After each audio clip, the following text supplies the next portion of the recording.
চার স্তরের ভক্ত আমার ভজনা করেন, যাদের মধ্যে জ্ঞানী শ্রেষ্ঠ, অর্থাৎ জ্ঞানীও ভক্তই। এদের মধ্যেও তেষাং জ্ঞানী নিত্যযুক্ত এক ভক্তির বিশিষ্যতে প্রিয় হি জ্ঞানিনোত্যর্থম অহং সচ মম প্রিয়ঃ। অর্জুন, এই চার প্রকার ভক্তের মধ্যেও নিত্য আমাতে একইভাবে স্থিত অনন্য ভক্ত জ্ঞানী বিশিষ্ট। কারণ সাক্ষাৎকার করে যিনি আমাকে জানেন, এইরূপ জ্ঞানীর আমি অত্যন্ত প্রিয়, এবং ওই জ্ঞানীও আমার অতি প্রিয়, কারণ ওই জ্ঞানী মৎস্বরূপ। উদারাঃ সর্ব এবৈতে জ্ঞানী ত্বাত্মৈব মে মতম আস্থিতঃ সহি যুক্তাত্মা মামেবানুত্তমাং গতিম। যদ্যপি এই চার প্রকারের ভক্তই উদার। কি উদারতা করলেন? আপনি ভক্তি করলে ভগবানের কি কিছু লাভ হয়? ভগবানের কি কিছুর অভাব আছে যা আপনি পূর্ণ করে দিয়েছেন? না, প্রকৃতপক্ষে তিনিই উদার, যিনি নিজের আত্মাকে অধোগতিতে নিয়ে যান না, যিনি তাকে উদ্ধার করবার জন্য এগিয়ে এসেছেন। এই রূপে এরা সকলেই উদার। পরন্তু জ্ঞানী সাক্ষাৎ আমার স্বরূপ, এরূপ আমার অভিমত। কারণ সেই স্থির বুদ্ধি জ্ঞানী ভক্ত সর্বোত্তম গতি স্বরূপ আমাতেই স্থিত, অর্থাৎ তিনি আমি, তিনি আমাতেই স্থিত। আমাতে এবং তাতে কোনো ভেদ নেই। এই প্রসঙ্গে পুনরায় জোর দিলেন। বহুনাম জন্মনামন্তে জ্ঞানবান মাম প্রপদ্যতে বাসুদেবঃ সর্বমিতি সমহাত্মা সুদুর্লভঃ। অভ্যাস করতে করতে বহু জন্মের পর শেষ জন্মে প্রাপ্তির জন্মে সাক্ষাৎকার করে সমুদায় জীবজগৎ বাসুদেব, এইরূপ জেনে জ্ঞানী আমার ভজনা করেন। এইরূপ মহাপুরুষ দুর্লভ। তিনি কোনো বাসুদেবের প্রতিমা স্থাপন করেন না, পরন্তু অন্তরে যে পরম ঈশ্বর অধিষ্ঠিত তা অনুভব করেন। ওই জ্ঞানী মহাপুরুষকে শ্রীকৃষ্ণ তত্ত্বদর্শীও বলেছেন। সমাজের কল্যাণ এইসব মহাপুরুষগণের দ্বারাই হয়। এইরূপ প্রত্যক্ষ তত্ত্বদর্শী মহাপুরুষ শ্রীকৃষ্ণের বাণীতে অতি দুর্লভ। যখন শ্রেয় এবং প্রেয় অর্থাৎ মুক্তি এবং ভোগ ভগবানের কাছ থেকেই লাভ হয়, তখন সকলেরই একমাত্র ভগবানের ভজনা করা উচিত। তবুও লোকে তার ভজনা করে না কেন? শ্রীকৃষ্ণেরই বাণীতে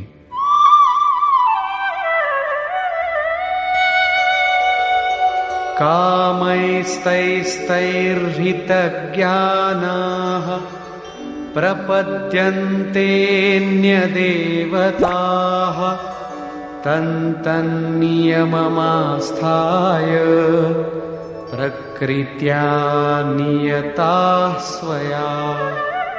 সেই তত্ত্বদর্শী মহাত্মা অথবা পরমাত্মাই সমুদায় জীব জগৎ, এইরূপ লোকে জানতে পারে না। কারণ ভোগের কামনা দ্বারা তাদের বিবেক অভিভূত হয়েছে। সেই জন্য তারা স্বীয় প্রকৃতি অর্থাৎ জন্ম জন্মান্তরের অর্জিত সংস্কারের স্বভাব অনুযায়ী আমি পরমাত্মা ভিন্ন অন্যান্য দেবতার এবং তাদের পূজার জন্য যে যে নিয়ম প্রচলিত সেই নিয়মের পালন করেন। এখানে অন্য দেবতার প্রসঙ্গ প্রথমবার এসেছে। यो यो यां यां तनुं भक्तः श्रद्धयार्चितुमिच्छति तस्य तस्याचलां श्रद्धां तामेव विदधाम्यहम्। যে যে সকামী ভক্ত যে যে দেবতার স্বরূপ শ্রদ্ধাপূর্বক অর্চনা করতে ইচ্ছুক, আমি তাদের শ্রদ্ধা সেই সেই দেবতার প্রতি স্থির করি। কারণ যদি দেবতার অস্তিত্ব থাকত, তাহলে সেই দেবতাই শ্রদ্ধা স্থির করতেন। সতয়া শ্রদ্ধয়া যুক্তঃ তস্যারাধনমিহতে লভতে চ ততঃ কামান ময়ৈব বিহিতান হিতান। সেই পুরুষ শ্রদ্ধাযুক্ত হয়ে সেই দেব বিগ্রহের পূজাতে তৎপর হন এবং সেই দেবতার মাধ্যমে আমারই দ্বারা বিহিত কাম্য বস্তু অবশ্য লাভ করেন। ভোগ প্রদান করেন কে? আমি প্রদান করি। তার শ্রদ্ধার পরিণাম হল ভোগ, তা কোনো দেবতার কৃপা নয়। কিন্তু তিনি ফললাভ তো করেন, তাহলে ক্ষতি কি? এই প্রসঙ্গে বলছেন, অন্তবত্তু ফলম তেষাং তদ্ভবত্যল্পমেধসাং দেবান দেবয়জো ইয়ান্তি মদ্ভক্তা ইয়ান্তি মামপি। পরন্তু অল্পবুদ্ধি ব্যক্তিগণের সেই ফল অস্থায়ী। আজ ফল আছে, তা উপভোগ করবার পর শেষ হয়ে যাবে, সেই জন্য নাশবান। দেবোপাসকগণ দেবতাগণকে প্রাপ্ত হন, অর্থাৎ দেবতাও নাশবান। দেবতা থেকে আরম্ভ করে যাবৎমাত্র জগৎ পরিবর্তনশীল এবং মরণ ধর্মা। আমার ভক্ত আমাকেই লাভ করেন, যা অব্যক্ত নৈষ্ঠিকীম পরম শান্তি, তাই লাভ করেন। তৃতীয় অধ্যায়ে যোগেশ্বর শ্রীকৃষ্ণ বলেছেন, এই যজ্ঞ দ্বারা তোমরা দেবতাগণের অর্থাৎ দৈবী সম্পদের উন্নতি করো। যেমন যেমন দৈবী সম্পদ উন্নত হবে, তেমন তেমন তোমাদেরও উন্নতি হবে। ক্রমশ উন্নতি করতে করতে পরম শ্রেয় লাভ করো। এখানে দেবতা সেই দৈবী সম্পদের সমূহ, যাদের মাধ্যমে পরম দেব পরমাত্মার দেবত্ব অর্জন করা হয়। মোক্ষের জন্য দৈবী সম্পদের প্রয়োজন হয়, যার 26টি লক্ষণের নিরূপণ গীতার ষষ্ঠাদশ অধ্যায় করা হয়েছে। দেবতা হৃদয়ের অন্তরালে পরম দেব পরমাত্মার দেবত্ব অর্জন করতে সাহায্য করে যে সদ্গুণ সমূহ, তাদের নাম। এটা অন্তরের বস্তু। কিন্তু কালান্তরে লোকেরা অন্তরের বস্তুকে বাইরে দেখতে শুরু করে দিয়েছে। মূর্তি গড়ে কর্মকাণ্ডের সৃষ্টি করে যথার্থ থেকে দূরে সরে দাঁড়িয়েছে। শ্রীকৃষ্ণ 4টি শ্লোকের মাধ্যমে এই ভ্রান্তি দূর করেছেন। প্রথমবার অন্যান্য দেবতার নাম উল্লেখ করে তিনি বললেন, দেবতার অস্তিত্বই নেই। মানুষের শ্রদ্ধা যে দেবতার স্বরূপের প্রতি হয়, আমি তাদের শ্রদ্ধা সেই দেবতার প্রতি স্থির করি এবং ফলও প্রদান করি। সেই ফলও নাশবান। ফল নষ্ট হয়ে যায়, দেবতা নষ্ট হয়ে যায় এবং দেবভক্তও বিলুপ্ত হয়ে যায়। যাদের বিবেক লোপ পেয়েছে, সেই মূঢ়গণই অন্যান্য দেবতাগণকে পুজো করেন। শ্রীকৃষ্ণ এও বলেছেন যে অন্যান্য দেবতাগণকে পূজা করার বিধানই অযৌক্তিক।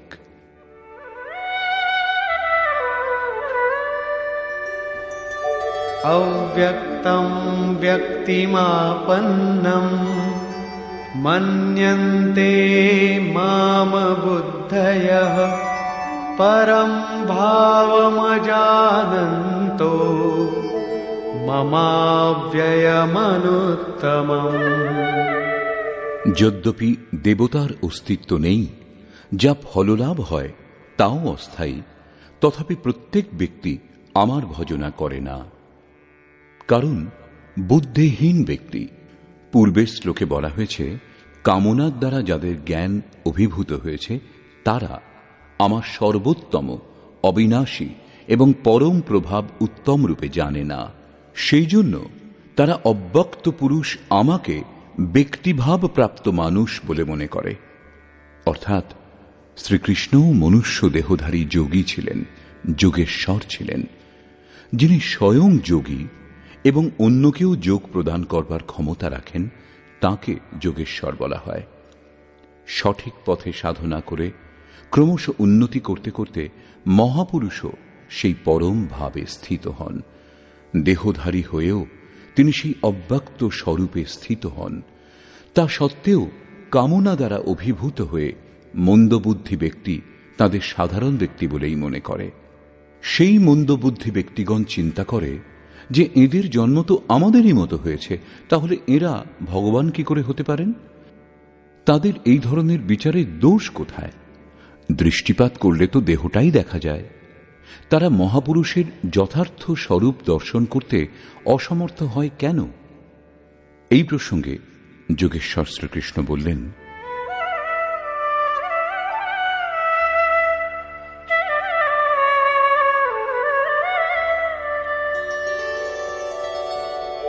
नाहं प्रकाशः सर्वस्य योगमाया समावृतः मूढोऽयं नाभिजानाति लोको मामजमव्ययम्। সামান্য ব্যক্তির জন্য মায়া আবরণ স্বরূপ, যার দ্বারা পরমাত্মা সর্বদা আবৃত থাকেন। যোগ সাধনা বুঝে এতে প্রবৃত্ত হতে হয়। তারপর যোগমায়া অর্থাৎ যোগক্রিয়াও এক আবরণ স্বরূপ। যোগের অনুষ্ঠান করতে করতে এর পরাকাষ্ঠা যোগারূঢ় হওয়ার ক্ষমতা লাভ হলে যে পরমাত্মা অন্তরে স্থিত তাঁর দর্শন লাভ হয়। যোগেশ্বর বলছেন, আমি স্বীয় যোগমায়া দ্বারা আবৃত। কেবলমাত্র যোগের পরিপক্ক অবস্থায় পৌঁছেছেন যাঁরা, তাঁরাই আমার যথার্থ স্বরূপ দর্শন করতে পারেন। আমি সকলের কাছে প্রকাশিত হই না, সেই জন্য অজ্ঞানী ব্যক্তি, অজন্মা, যাকে আর জন্মগ্রহণ করতে হবে না, অবিনাশী, যার নাশ হবে না, অব্যক্ত স্বরূপ, যাকে পুনরায় ব্যক্ত হতে হবে না, আমাকে জানে না। সেই জন্য অর্জুনও শ্রীকৃষ্ণকে নিজের মতো মানুষ মনে করেছিলেন। তারপর তিনি দৃষ্টি প্রদান করলেন যেই, তখন অর্জুন অনুনয় বিনয় কাতরভাবে প্রার্থনা করতে লাগলেন। বস্তুত যিনি অব্যক্ত স্থিতি লাভ করেছেন, এরূপ মহাপুরুষকে চিনতে আমরা প্রায়ই অক্ষম। এরপর বললেন,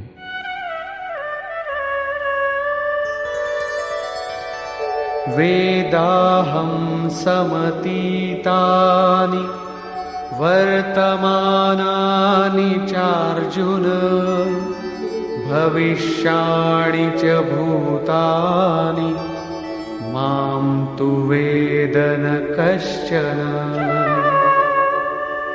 অর্জুন, অতীত, বর্তমান ও ভবিষ্যৎ এই তিন কালের সমস্ত ভূতকেই আমি জানি, কিন্তু কেউ আমাকে জানতে পারে না। কেন জানতে পারে না? इच्छाद्वेष समुत्थेन द्वन्द्वमोहेन भारत सर्वभूतानि सम्मोहम् सर्गे यान्ति परन्तप। ভরত বংশীয় অর্জুন ইচ্ছা এবং দেশ অর্থাৎ রাগ দেশাদি দ্বন্দ্বের মোহ দ্বারা সংসারের সমস্ত প্রাণী অত্যন্ত মোহমুগ্ধ, সেই জন্য আমাকে জানতে পারে না। তাহলে কি কেউ জানবে না? যোগেশ্বর শ্রীকৃষ্ণ বলছেন, येषां त्वन्तगतं पापं जनानां पुण्यकर्मणां ते द्वन्द्वमोहनिर्मुक्ता भजन्ते मां दृढव्रताः। কিন্তু পুণ্য কর্মা অর্থাৎ যা সংস্কৃতির নাশ করে, যার নাম কার্যম কর্ম, নিয়ত কর্ম, যা যজ্ঞের প্রক্রিয়া বলে বারবার বুঝিয়েছেন, সেই কর্ম, যে সকল ভক্তগণের পাপ নাশ হয়েছে, তারা রাগ দেশাদি দ্বন্দ্বের মোহ থেকে উত্তম রূপে মুক্ত হয়ে দৃঢ়ব্রতী হয়ে আমার ভজনা করেন। কেন ভজনা করেন? जरामरणमोक्षाय मामाश्रित्य यतन्ति ये ते ब्रह्म तद्विदु कृत्स्नम् अध्यात्मं कर्म चाखिलम्। যারা জরা ও মৃত্যু থেকে মুক্তি লাভের জন্য আমাকে আশ্রয় করে প্রযত্ন করেন, তারা সেই ব্রহ্ম, সমগ্র অধ্যাত্ম এবং কর্মসমূহ অবগত হন এবং এই ক্রমে साधिभूताधिदैवं मां साधियज्ञं च ये विदुः प्रयाणकालेऽपि च मां ते विदुर्युक्तचेतसः।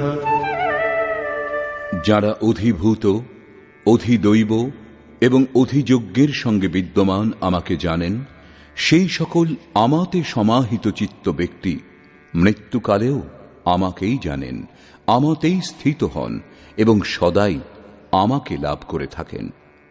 ২৬ ও ২৭ সংখ্যক শ্লোকে তিনি বলেছেন, আমাকে কেউ জানে না, কারণ তারা মোহমুগ্ধ। কিন্তু যারা সেই মোহ থেকে মুক্ত হওয়ার জন্য যত্নশীল, তারা সম্পূর্ণ ব্রহ্ম, সম্পূর্ণ অধ্যাত্ম, সম্পূর্ণ কর্ম, সম্পূর্ণ অধিভূত, সম্পূর্ণ অধিদৈব এবং সম্পূর্ণ অধিযজ্ঞ সহিত বিদ্যমান আমাকে জানেন। অর্থাৎ এই সমস্তের পরিণাম আমি, সদ্গুরু। তারাই আমাকে জানেন, এমন নয় যে কেউ জানে না। নিষ্কর্ষ। বর্তমান অধ্যায়ে যোগেশ্বর শ্রীকৃষ্ণ বললেন যে অনন্যভাবে আমার শরণাগত হয়ে, আমার আশ্রিত হয়ে যিনি যোগে প্রবৃত্ত হন, তিনি সমগ্র রূপে আমাকে জানেন। আমাকে জানবার জন্য শত সহস্র ব্যক্তির মধ্যে কোনো একজন ব্যক্তি প্রযত্ন করেন এবং এদের মধ্যেও কোনো কোনো পুরুষই আমাকে জানেন। তিনি আমাকে কেবল পিণ্ডরূপে একদেশীয় নয়, পরন্তু সর্বত্র পরিব্যাপ্ত দেখেন। অষ্টভেদযুক্ত আমার জড় প্রকৃতি এবং এর অন্তরালে জীবরূপ আমার চেতন প্রকৃতি বিদ্যমান। উভয়ের সংযোগে এই সম্পূর্ণ জগৎ টিকে আছে। আমি তেজ এবং শক্তিরূপে বিদ্যমান। রাগ এবং কাম মুক্ত যে শক্তি এবং যা ধর্মানুকূল কামনা, তা আমি। যেমন সমস্ত বিষয় কামনা বর্জিত, কিন্তু আমার প্রাপ্তির জন্য কামনা করো, এইরূপ ইচ্ছার অভ্যুদয় হওয়াও আমার কৃপা। কেবল পরমাত্মাকে লাভ করার কামনাই হল ধর্মের অনুকূল কামনা। শ্রীকৃষ্ণ বলছেন, আমি ত্রিগুণাতীত, পরমে স্পর্শ করে পরম ভাবে স্থিত। কিন্তু ভোগে আসক্ত মূঢ় ব্যক্তিগণ আমার ভজনা না করে অন্য দেবতাগণের উপাসনা করে।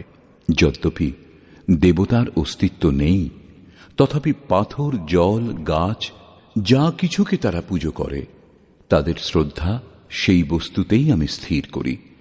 অন্তরালে থেকে আমি ফল প্রদান করি, কারণ সেখানে কোনো দেবতা নেই, সেই জন্য তাদের কাছে কোনো ভোগ্য বস্তুও নেই। লোকে আমাকে সাধারণ ব্যক্তি মনে করে আমার ভজনা করে না, কারণ আমি যোগ প্রক্রিয়া দ্বারা আবৃত। অনুষ্ঠান করে যোগমায়ার আবরণ ভেদ করেই দেহধারী আমাকে অব্যক্ত রূপে জানা সম্ভব, অন্য স্থিতিতে নয়।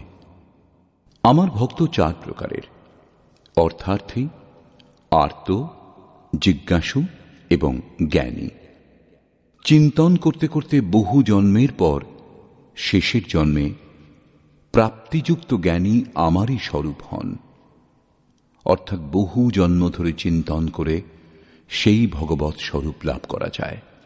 রাগ দেশে মহাক্রান্ত ব্যক্তি আমাকে কখনো জানতে পারে না, কিন্তু রাগ দেশের মোহ থেকে মুক্ত হয়ে যিনি নিয়ত কর্মের, সংক্ষেপে আরাধনা বলা যেতে পারে, চিন্তন করে জরা মৃত্যুর হাত থেকে মুক্ত হওয়ার জন্য প্রযত্নশীল, সেই পুরুষ সমগ্রভাবে আমাকে জানতে পারেন।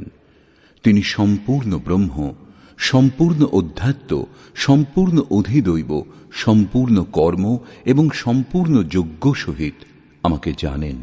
তিনি আমাতে স্থিত হন এবং মৃত্যুকালেও আমাকেই জানেন, অর্থাৎ পুনরায় কখনো তিনি বিস্মৃত হন না। বর্তমান অধ্যায়ে সমগ্রভাবে পরমাত্মাকে জানার বিবেচনা করা হয়েছে। অতএব